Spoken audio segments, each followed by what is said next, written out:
नमस्कार, मैं आपका दीपक शर्मा। इस साल अप्रैल में देश के 4 बड़े राज्यों असम, पश्चिम बंगाल, तमिलनाडु और केरल में चुनाव होने वाले हैं। इसको लेकर बड़े नेताओं को बड़ी जिम्मेदारियां सौंपी जा रही।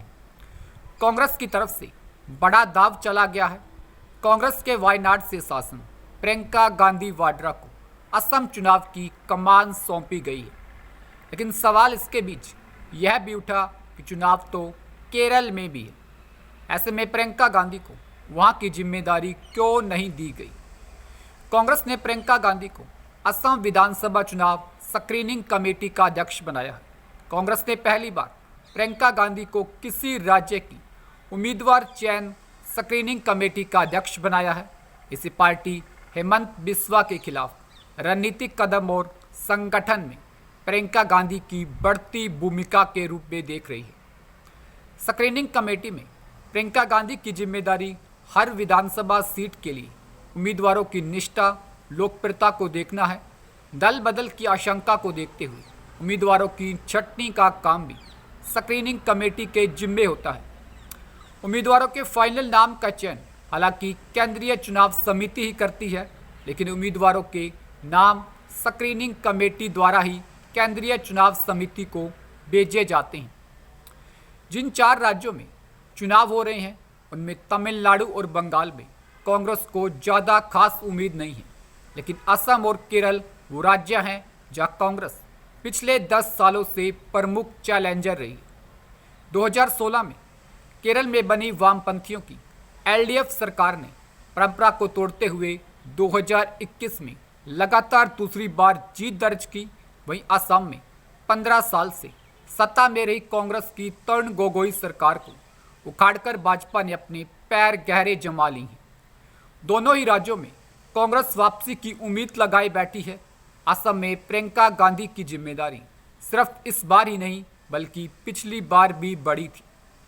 2021 के असम विधानसभा चुनाव में एनडीए गठबंधन को 75 सीटें तो कांग्रेस गठबंधन को 50 सीटें मिली थी। वहीं वोट प्रतिशत के मामले में यह अंतर सिर्फ 1.6% था।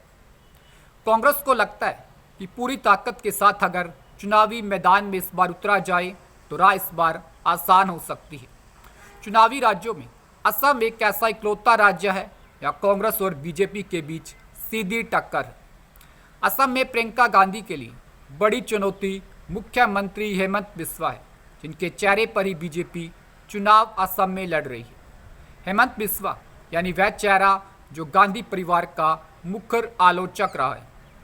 हेमंत बिस्वा के आगे प्रियंका को खड़ा करना कांग्रेस की बड़ी बात भी है कि प्रियंका गांधी भी अपनी आक्रामक शैली के लिए जानी जाती हैं।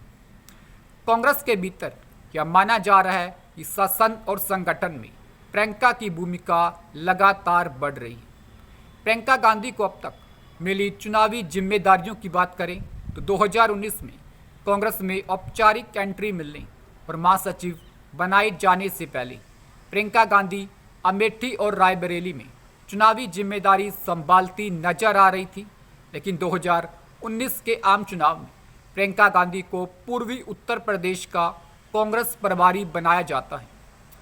लेकिन राहुल गांधी का अमेठी से हार जाना भी प्रियंका के खाते में ही दर्ज होता है। 2022 में यूपी और हिमाचल प्रदेश में भी कांग्रेस की तरफ से प्रियंका गांधी ही बड़ा चेहरा थी।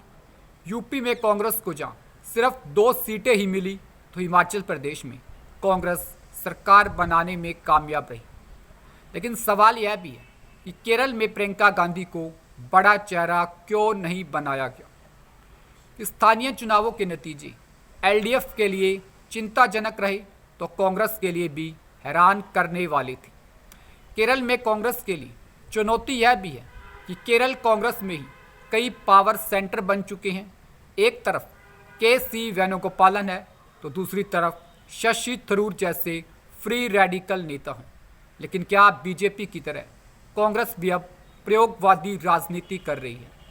या रणनीति यह भी हो सकती है कि असम में प्रियंका गांधी पहले भी बड़ी जिम्मेदारी निभा चुकी हैं।